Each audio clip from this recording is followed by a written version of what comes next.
What's your Spanish level? Let's find out in this video. We're going to have a simple test with 15 questions in total. The first 5 will be beginner, the next 5 intermediate, and the final 5 will be advanced.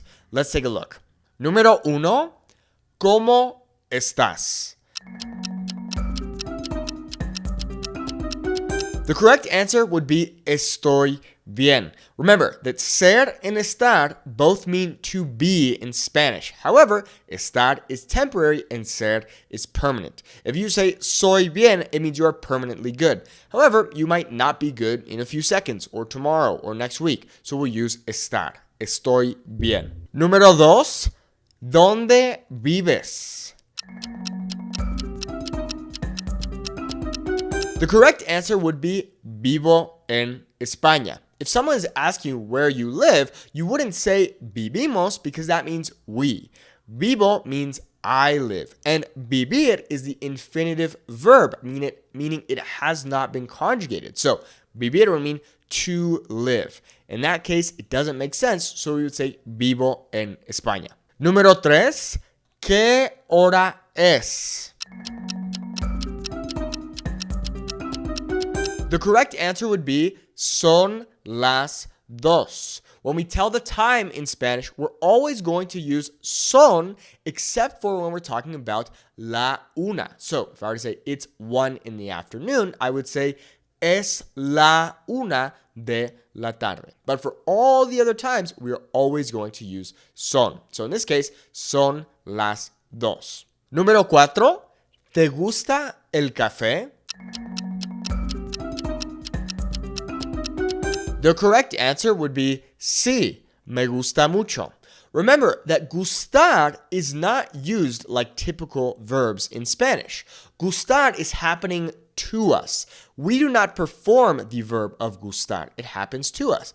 So in this case, the café is performing the action of gustar, meaning to like or to please, to us. We are considered the indirect object pronoun in this sentence. So, sí, me gusta mucho el café, or the coffee is very pleasing to me.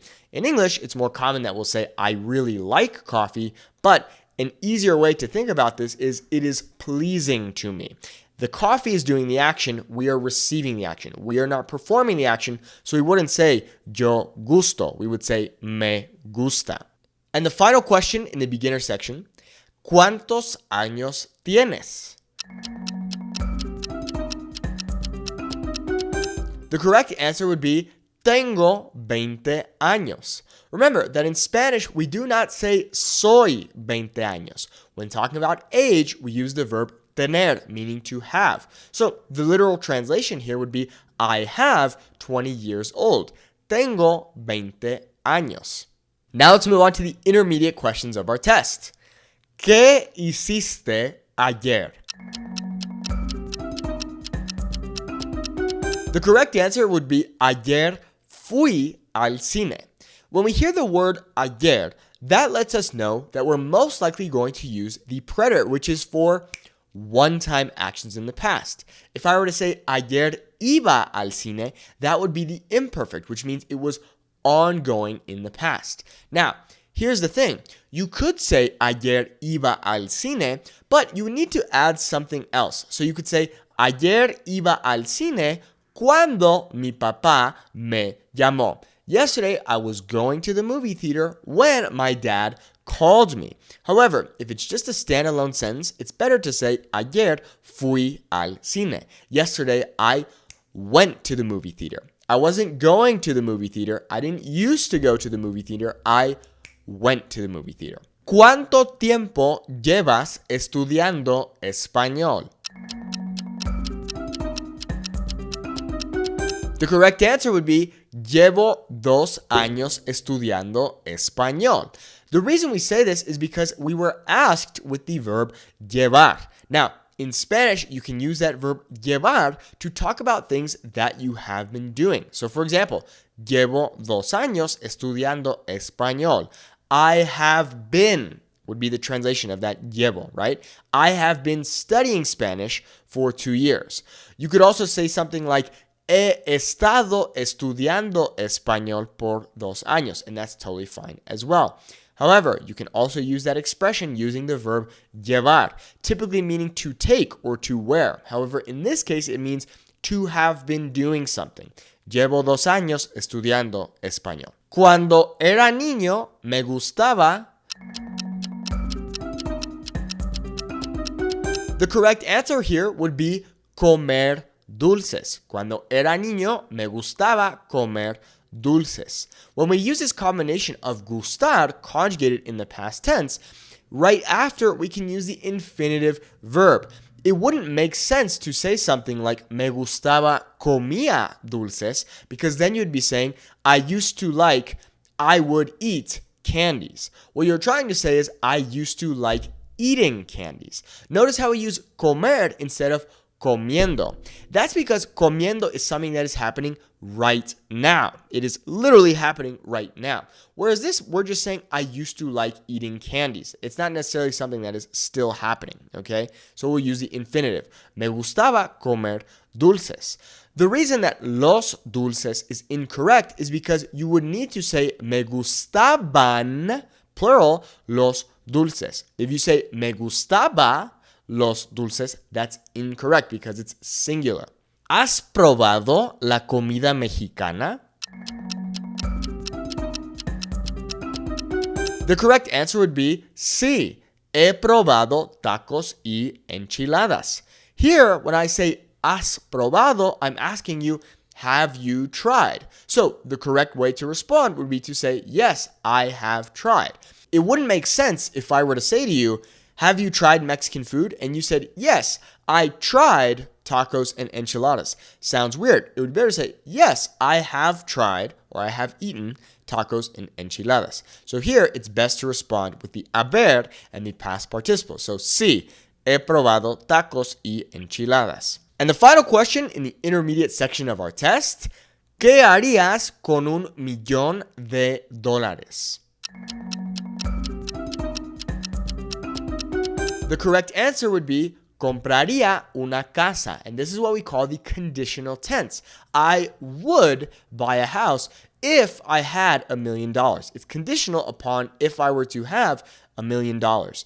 Be careful with this because many students confuse the conditional tense with the imperfect tense, but they are two different things. The imperfect is to talk about things in the past. So for example, compraba una casa. I would buy a house, or I was buying a house. It doesn't really make a lot of sense in this particular context, but many students will translate the imperfect into would in English. However, it's better to translate it as used to or you were doing something, because the conditional also means would. So I would buy a house if I had $1,000,000. That is the conditional. So, compraría una casa. Now let's move on to our final 5 questions. These are the advanced questions of our test. Si hubiera tenido más tiempo. The correct answer is habría viajado más. Now, habría in this case is the verb haber in the conditional tense. Now here we're seeing the imperfect subjunctive playing with the conditional. And that is a very common thing to see. We'll have the imperfect subjunctive playing with the conditional. So, si hubiera tenido más tiempo, habría viajado más. If I were to have had, or if I would have had more time, I would have traveled more. Habría viajado is once again that conditional. It's conditional upon the idea that if I were to have had more time, then I would have traveled more. Me alegra que blank venido.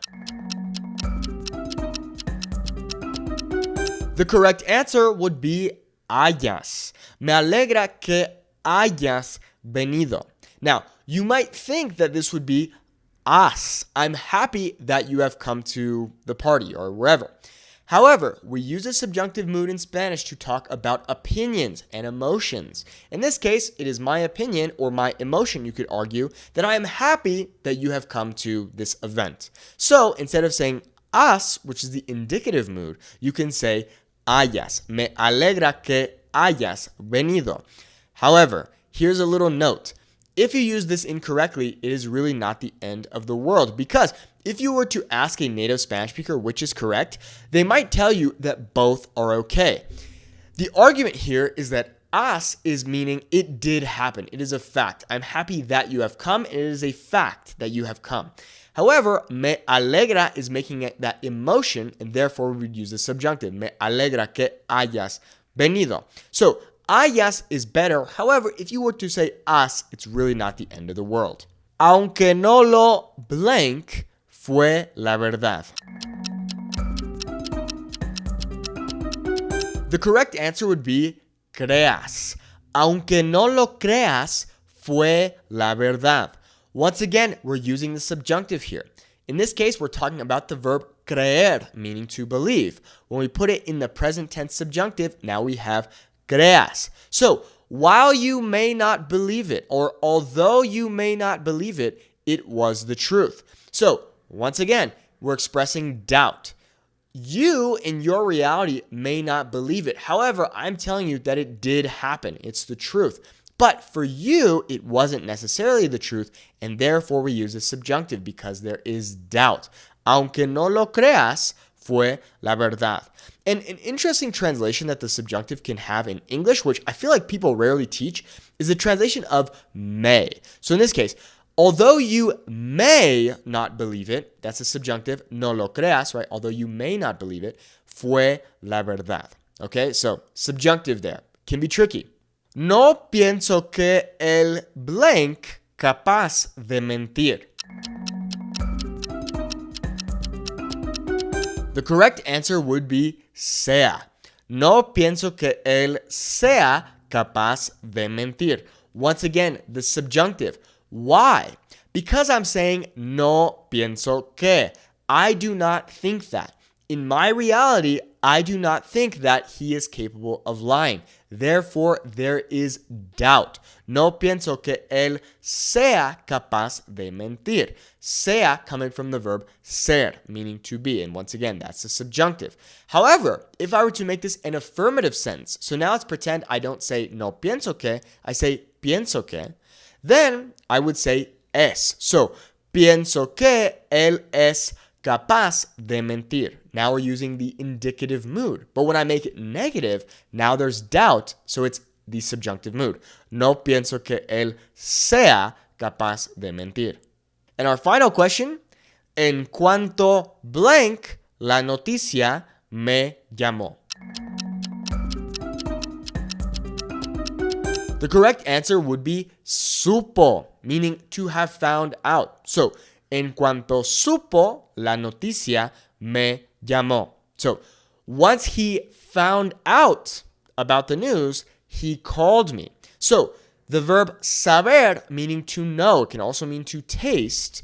Saber can also mean to find out when it is used in the preterite tense. So, en cuanto él supo, me llamó. So, as soon as he found out, he called me.